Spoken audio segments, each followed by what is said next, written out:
আসসালামু আলাইকুম, কেমন আছেন সবাই? আশা করছি সবাই খুবই ভালো আছেন। আলহামদুলিল্লাহ আমিও খুব ভালো আছি।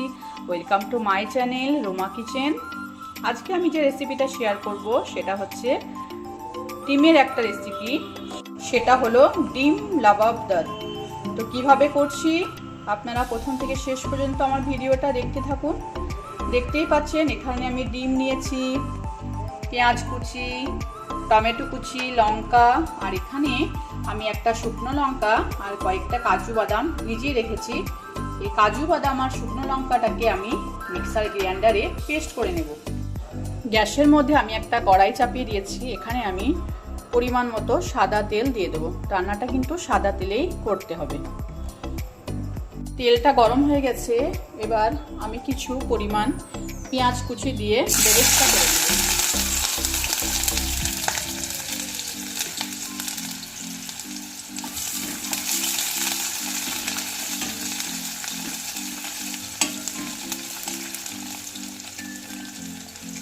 দেখুন পেঁয়াজটা কিন্তু আমার একদমই লাল লাল করে ভাজা হয়ে গেছে। আমি এবার বেরেস্তাটাকে তুলে নেব। বেরেস্তাটা আমি তুলে নিয়েছি। এবার ওই তেলের মধ্যে আমি আরও কিছু পেঁয়াজ কুচি দিয়ে দেব। পেঁয়াজটাকে আমি হালকা ভাজা ভাজা করে নেব।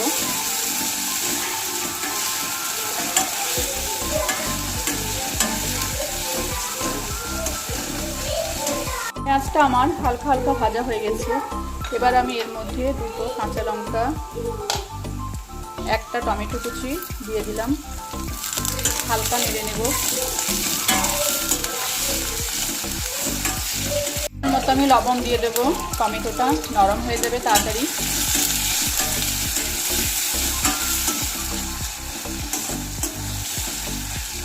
টমেটোটা আমার গলে গেছে।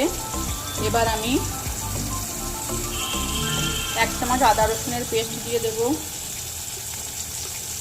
1/2 চামচ জিরে গুঁড়ো দিয়ে দেব, কাশ্মীরি লঙ্কার গুঁড়ো দিয়ে দেব কালারের জন্য। ভালোভাবে আমি মশলাটাকে কষিয়ে নেব।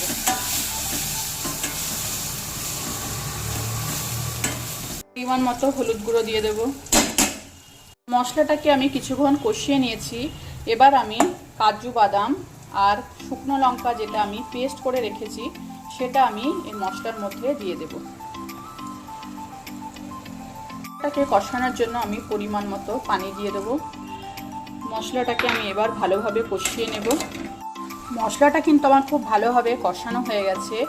এবার কিন্তু আমি গ্রেভিটা করার জন্য আমি পরিমাণ মতো পানি এখানে মিশিয়ে দেব। কিন্তু আমি ঠিক এরকমভাবে পিস পিস করে কেটে নিয়েছি। আপনারাও কিন্তু এরকমভাবেই পিস পিস করে কেটে নেবেন। দেখতেই পাচ্ছেন গ্রেভিটা কিন্তু আমার খুব ভালোভাবে ফুটে গেছে। এবার কিন্তু আমি একটা একটা করে ডিম এর মধ্যে দিয়ে দেব। ডিমগুলো কিন্তু ভাজার কোনো দরকার নেই।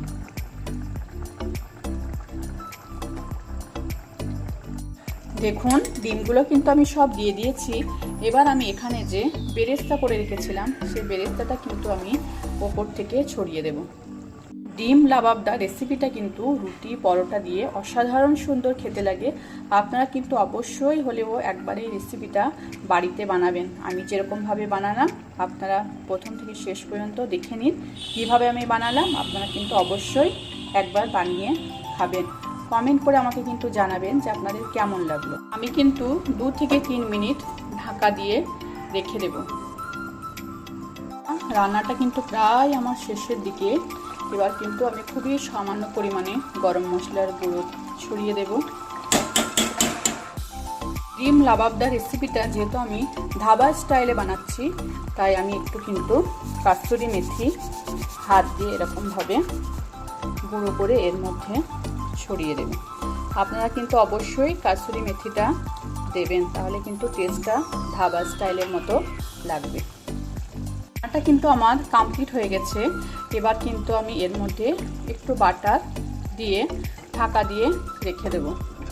এবার আমি গ্যাসটা বন্ধ করে দেব। তো বন্ধুরা রান্নাটা যদি আমার ভালো লেগে থাকে তাহলে অবশ্যই আমার চ্যানেলটিকে সাবস্ক্রাইব করবেন। আমার রান্না আপনাদের কেমন লাগছে আমাকে কমেন্ট করে জানাবেন এবং অবশ্যই একটা লাইক দিয়ে দেবেন। আজকে আসছি আবার কোনো দিন নতুন একটা রেসিপি নিয়ে আপনাদের সামনে হাজির হব। খোদা হাফেজ, সবাই ভালো থাকবেন।